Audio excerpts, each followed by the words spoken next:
And we are live. Yeah. So we're gonna talk a bit about the recent YouTube controversies. And I'm not gonna spend too much time recapping because I don't imagine people go here for their news. Mm-mm. Um, it's more like there's been Markiplier, Jacksepticeye, um, the original guy who had a problem with age restriction on the mortuary assistant. Um, also, Ethan on Cranked Gameplays. I've seen them weigh in on this either because things happened to them or because they saw things happen to other people and wanted to bring attention to it. And them bringing their like very large audience to this.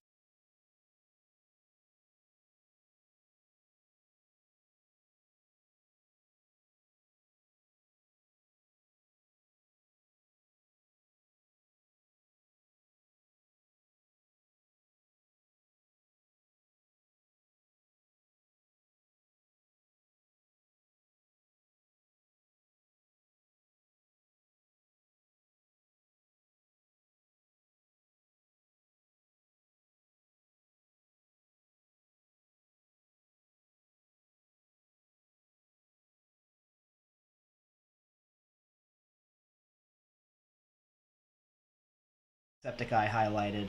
Um, and also like recently Cranked Gameplays had one of their videos get age restricted for language after Markiplier had his try not to get age restricted challenge video that is orc with large hands massaging very very voluptuous young women. Mm-hmm. um and like a lot just enough of it was censored for it to get past the age restriction, but I just really feel like he gets a lot differently considered by the algorithm than other people do. And I really feel like that if we had posted a similar video, we would have been automatically age restricted, and there would have been no real appeal for somebody at our level because we've only got 4 followers on this account. Mm-hmm. Like on my other account, on my other channel, I that's for my art and stuff. That isn't bad occult advice. Because this one's supposed to feature either comedy or occult commentary. Um, it's more entertainment focused. On that other one, I've got 181 subscribers, and Mm-hmm. that's just enough to be able to have permission to list another channel on my YouTube channel. Mm-hmm. Um, like, but actually, it's not that I get permission to list other channels that I want to on my YouTube channel because I have 181 subscribers over there. Because that channel has 181 subscribers, people can find it in search when they're looking for channels to list on their YouTube channel. So I can feature Felix Warren on Bad Occult Advice, but I cannot Mm-hmm. feature Bad Occult Advice on Felix Warren because the amount of subscribers is the level of trust that YouTube implies you've built up with YouTube. But my question is, if it's this hard for Markiplier, how hard is it for us? Mm-hmm. Like we're just this is the startup level of a YouTube channel. It's not that I think we can't make it. I've started up many social media accounts from 0 followers. That's where they all start. Mm-hmm. But like it's really really hard to figure out what your strategy should be when so much of the decision making is hidden in the shadows. Right. And it's really hard to tell what is motivating some of Google's decisions when it comes to what's happening on YouTube right now. Yeah. Like for instance, them canceling YouTube originals, like no longer doing YouTube originals right after In Space with Markiplier comes out. Mm-hmm. And I just feel like they have not invested nearly as much as they could have in Markiplier's content because I think that would have been a sure bet for elevating YouTube. Yeah. I feel that Google cares way more about Google than they do about YouTube. Yes. And so like for one, they're not really treating YouTube like a real company and letting YouTube make YouTube's decisions. I feel like a lot of what we deal with is like Google playing politics with some congressmen sometimes.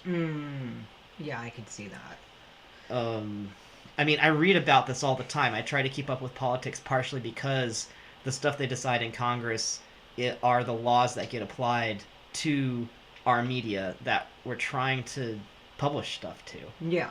And like it's really frustrating for me because I thought of Markiplier as someone who could pretty much do anything he wants on YouTube. And that's not true. Yeah. It's almost like maddening just how much YouTube does not invest in a creator like Markiplier when they could be. Because they find it much more profitable to invest in whatever else it is that they're doing. Right.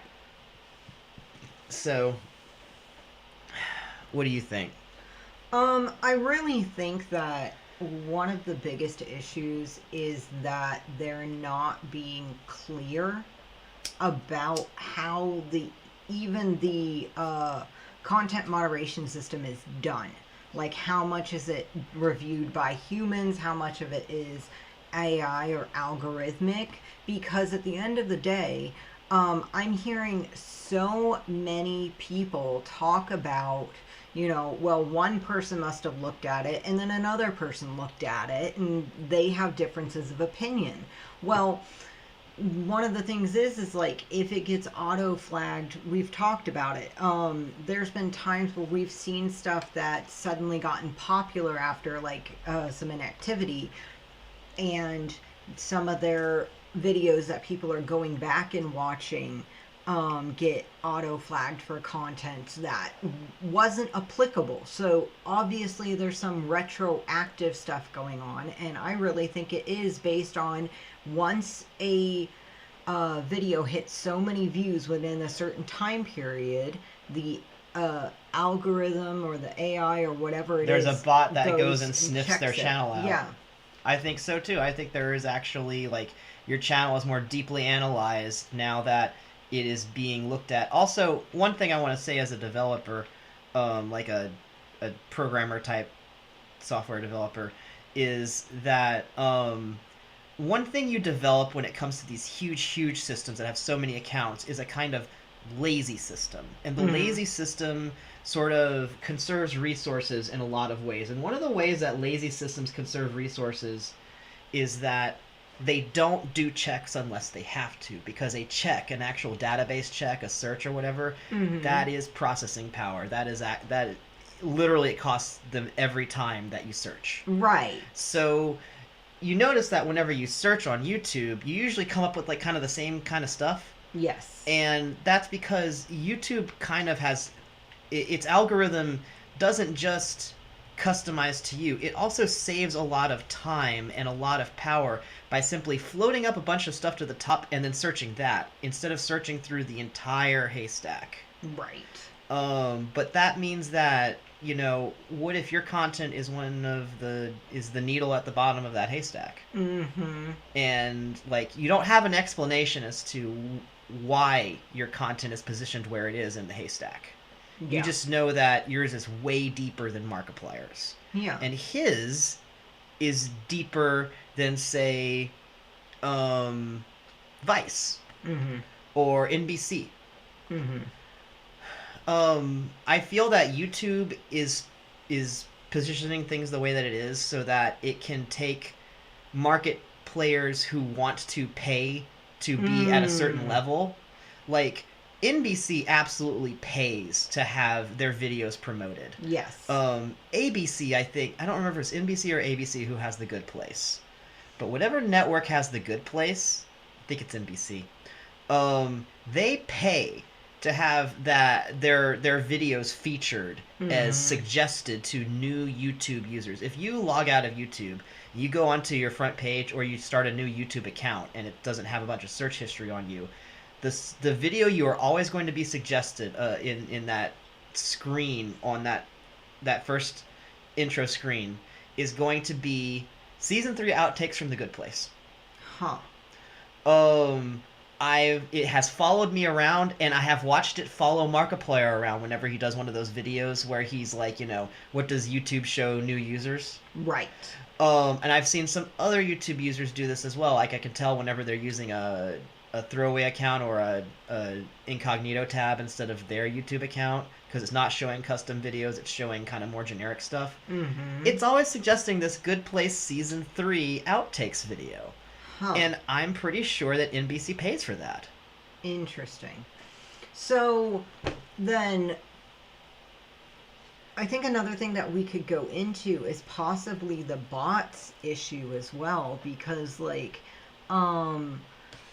if bots are being trained but also being overridden by like certain payments. That's the thing is that I think that okay, I will tell you right off the top of my head, a network channel that should be age restricted very often that isn't, SNL. Mm-hmm. Saturday Night Live, several of their parody videos should have been age restricted. The one that was a parody of Squid Game, Mm-hmm. probably should have been restricted. There's been there's been some times where they have skirted too close to the edge, and I think that they would have gotten the same thing as several YouTube users. Usually, see, the thing is that they're network TV people, and so I think that they can come into YouTube and say, hey, well, since it's supposed to be network television acceptable and appropriate, you should just go ahead and give us the pass. But I don't think some of their stuff they save for the internet because it is edgier. Mm-hmm. Like some of their videos don't go on network TV, like the stuff by the Lonely Island, for instance. Yeah. And I mean, the thing is a lot of the Lonely Island would have been age restricted. So this is another thing to talk about as well, is how this age restriction has really changed the face of YouTube. I mean, we hear about big creators. They're so worried about losing ad revenue. We just watched a stream today from what's his name doing Dead Meat. Oh yeah, James Janice. He's not getting age restricted. Sometimes he does get age restricted because he does horror. So it's really hard for him to figure out what the line is for his horror recap videos to make it onto YouTube. But also, he gets copyright complaints. And that's another one where YouTube really serves the corporate far more than it serves the end user. And just to come up as well, who is that YouTube channel that's actually suing YouTube? Business Casual is suing YouTube for copyright complaints because YouTube is... Now, this one is one where I want to give you a commentary attachment. Yeah. I don't know if this is because of international politics, but yes. Business Casual's videos have been plagiarized by RT, aka Russia Today, the Russian state news agency, which is still on YouTube. And the thing is, they got 3 copyright strikes for their RT India or RT New Delhi. No, it was one of the Arabian countries. Mm-hmm. Might have been Dubai, but it was just random clips from their videos used as stock footage for backgrounds for RT's videos. And they got enough copyright strikes that their entire channel got taken down. Mm-hmm. And then it was restored in a special way by YouTube because I think that the Russian government has a deal with YouTube that YouTube gets to be broadcast in Russia as long as RT stays on YouTube. And this is one of those areas where even if they weren't playing favoritism in other areas, this would probably still remain because you might find that this is something that the US government has asked Google to do. Yeah. To be able to, say, have a weird little diplomatic /info/news channel, literal channel, but that's what they call it in espionage channels, to know what's going on in Russia. We know what Russia's state position is because they have that YouTube channel in part. But if that weren't the case, then why is all this other stuff happening? Mm-hmm. Like, YouTube has mechanisms to prioritize certain users over other users arbitrarily. Right. And it put that into its systems on purpose. So not only is it we don't understand the algorithm, but we can't tell when it's the algorithm and when it's something else. Right. Like, I don't want to be angry at the algorithm. I especially considering the pro AI kick I've had recently. Mm. Like, I really want to give credit to artificial intelligence where it's due. The algorithm helps me all the time find the content that I need. Mm-hmm. And it helps other people find my content. And so I want to work with the algorithm. I want the algorithm to be my friend. I want to be friends with it. Right. And I don't want somebody getting in the middle of it pretending to be the algorithm when really it's a corporate review board. Yeah.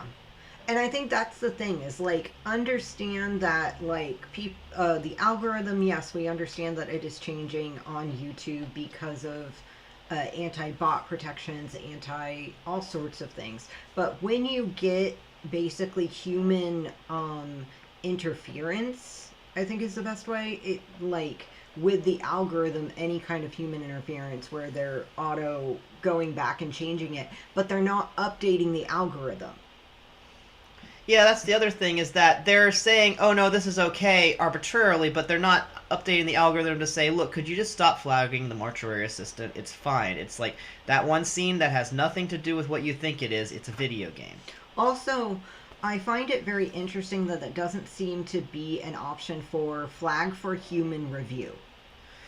Yeah, like it would be nice to be able to just ask, like to be able to give them a poke and say, hey, look, I'm pretty sure this one's complicated and you're going to want to have eyes on it. Mm-hmm. And why don't you just not put it up until you review it? Like, a lot of the complaints I've seen, I haven't even been able to operate at this level of YouTube yet, where, you know, the first 24 hours for your video are the most crucial, where you can be getting, like, you know, millions more hits than, like, otherwise. And it's like, if they age restrict it early on, you miss that window, and then the algorithm doesn't favor you anymore because you're not brand new content. Mm-hmm. And you don't get that back. Right. And you don't get, like, if you unpublish the video and then republish it, a lot of times, so there's some, for one, YouTube systems apparently can detect whether you uploaded a similar video and it won't favor it, or maybe Right. it'll, like, it basically, I think it does something about that. But also, people already, like, saw the video before. So the Right. people who saw the video before, they're going to get confused now, or they're not even going to know to go look at it. So you're still going to split your views in some way. Mm-hmm. Like, it's just, it's so hard to figure out how to do it right, because there's so many other hands at play than just the robot's hands. Right. And, like, I don't see YouTube ever being open about this. The only way I find out about what's going on with YouTube is when other users talk about what's happening to them in their videos that I'm only watching because it was on the way to other content entirely. Like, I don't look for YouTube drama. I'm here to watch people play video games and make jokes. And instead, I have been watching people talk about their problems with YouTube, and that's because it's a big enough problem that people care this much that they have to talk about it. Yeah. I think it's very interesting that it's coming up now, and it's coming up in a very big way.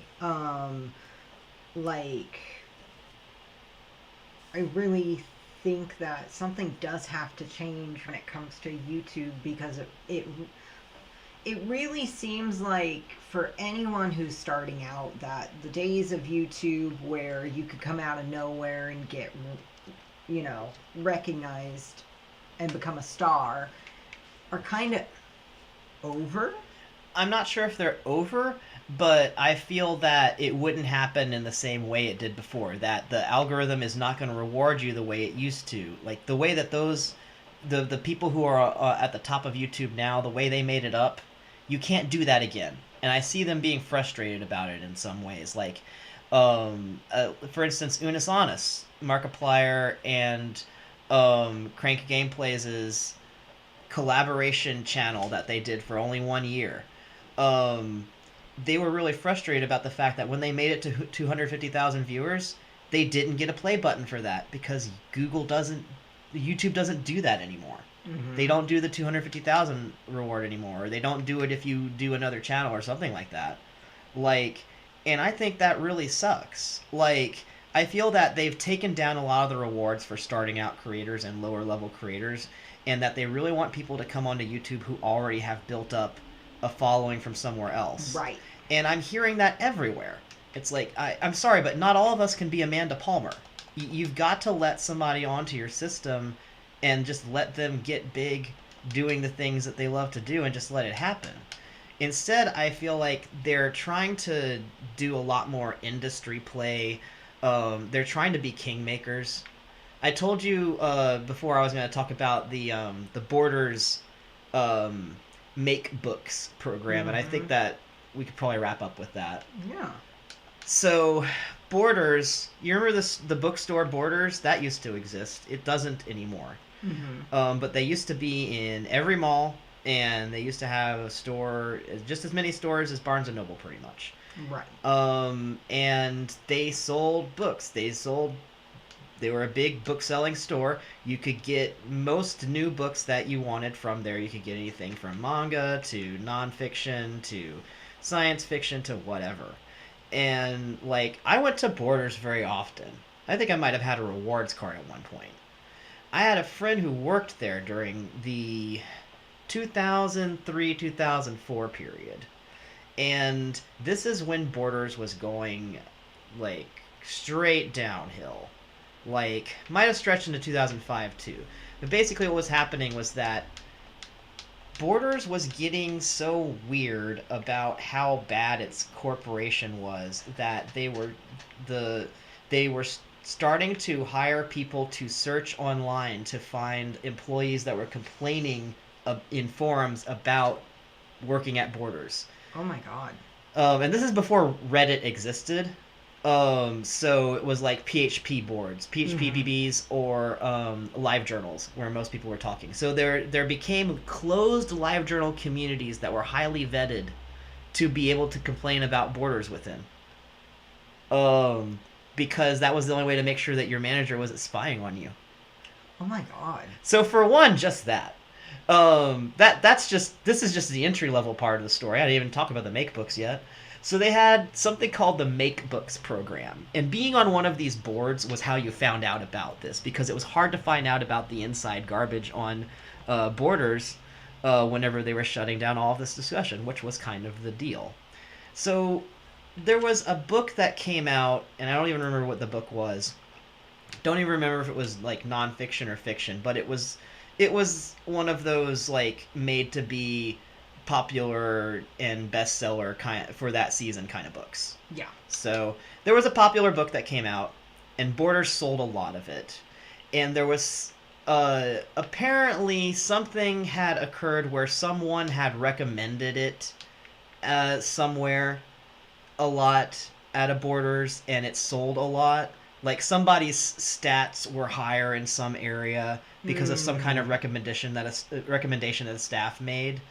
And so someone at the Borders higher up, like in the board of directors at Borders, got it into their head that this must mean that Borders has the ability to make your book a bestseller, to put it on the New York Times best-selling list. Okay. And this was a delusion, for one. Yeah. This was never... Making a book was never a thing, but these were called make books because you would make it a bestseller. Okay. So, the Borders Make Books program meant that you as either if you worked at Borders, you were probably going to be working the register, you're going to be doing greeting, and you were also going to be going out on the floor and reshelving. You were going to be doing all these different things. Right. So, while you're doing that, you need to talk about our make books. You need to make sure to mention to the customers who are browsing that there's also this book. This week's make book is this book, and you need to be mentioning this book. And the idea was that they would have their make books every week change out, and it would show that more books were sold that were mentioned as make books, and that Borders had the ability to make your book a bestseller. And that never happened. This never worked. But make books were something they forced their employees to do. It actively annoyed the customers. They had customers actually telling people, like, look, please stop telling me about this. And the workers were like, I'm required to. I'm sorry. I wish I could stop. It was actively making their sales worse. It never helped the actual sales of the books, and in some ways, it kind of made the books that they were trying to make look bad because they seemed like they were sellout books, and the author had nothing to do with this. They never chose to have Yeah. their book be a make book at Borders, but somewhere along the way, a publisher must have paid for something. And I feel that YouTube is in a dangerous position of having a make books program. Mm-hmm. Like, they're trying to be kingmakers. They're trying to be able to promote ABC and NBC's stuff, to have this actor come with a special and everybody find out about that. And they can't be doing that if Markiplier and Jacksepticeye are taking up all the slots. Right. So they've got to be able to knock them down. And at some point, how much of the mechanism for how we get listed on YouTube is about that versus how much of it is actually the algorithm? Mm-hmm. Like, I want to give the algorithm a hug and be like, I am sorry, I know you are misunderstood, and I know that you aren't doing this. I know it's your evil doppelganger. It's your evil twin. Dark algorithm. Darker rhythm. It's the darker rhythm. Darkiplier wrote the darker rhythm. I feel like we need like some kind of drawing of the darker rhythm. I don't know if that's ever going to happen, but if it does, I'll definitely post it to YouTube. So, I think that's really all I have to say about that. Like, you know, Bad Occult Advice is going to be a channel for humor in the occult, and I hope people get to see what it is that we make, but there's going to be a lot of stuff that we put out on here that's going to be pretty edgy, and it's going to have a good chance of hitting an age restriction for who knows what reason. I mean, that's one of the things as well that like affects us, because we talk about psychic and occult stuff that like a lot of the times occult topics get age restricted simply because of the magic or the occult. They think it means Satanism, and they think Right. Satanism needs to be age restricted. Right. So, yeah. So this is something that we are definitely watching ourselves and looking forward to seeing what happens, you know, and we're hoping that good things happen, you know, that people talking about this stuff means that there's more eyeballs on it and there's more discussion about it, and something happens at Google, you know. I really hope that Google lets YouTube be YouTube, and I really hope that YouTube allows itself to learn from mistakes like make books, Mm-hmm. and starts really just understanding what kind of opportunities are here with the content creators that are here on YouTube. You have the next big thing here. Why invest in the old best thing more than the next best thing? Mm-hmm. In fact, I don't even know if that is the old best thing. I just think it's the old thing. But yeah, so like, and it's really strange to me too, because I've seen, like, say late night show with Seth Meyers. Yeah. They put out Corrections, which is a YouTube specific piece of Mhm. content, so they're trying to actually engage YouTube on YouTube's level, and I like that. I want to reward Seth Meyers and his crew for all of their work on that, actually. They are actively engaging the YouTube commenters with that Mhm. one. They call them the Jackals. I think that's great.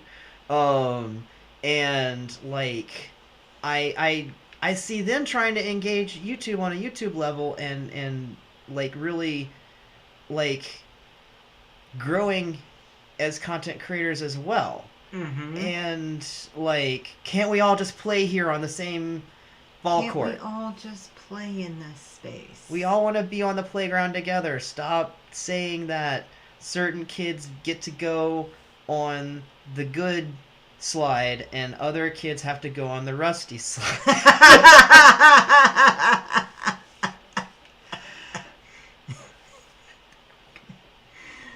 All right. Well, with that, we're going to wrap it up. So, thank you so much for anyone who happened to stop by. I'm sure someone will see this in edited or unedited format. Ciao. Ciao.